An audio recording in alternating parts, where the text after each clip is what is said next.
नमस्कार. मी विद्याधर पितांबरे. माझं वय 38 आहे. मी सध्या चिंचवडमध्ये राहतो. मला ॲक्च्युली फुफ्फुसामध्ये खूप त्रास होत होता, खोकला येत होता, खूप दम लागत होता आणि त्यासाठी मी बिर्ला हॉस्पिटलमध्ये ट्रीटमेंटसाठी आलो आणि मग मला इथं जी ट्रीटमेंट मिळाली ती अगदी व्यवस्थित मिळाली. ट्रीटमेंटमध्ये काही प्रॉब्लेम नव्हता. सुरुवातीपासून विजय आनंद डॉक्टरांच्याकडे मी कन्सल्ट केलं. तेव्हा त्यांनी सुरुवातीला काही मेडिसिन्स दिले.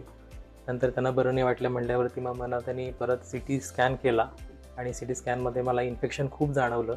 त्यामुळे त्यांनी ॲडमिट व्हायला सांगितलं. ॲडमिट झाल्यानंतर अगदी दुसऱ्या ते तिसऱ्या दिवशी मला अगदी बरं वाटलं आणि मी एकदम पूर्ण रिकवर झालो.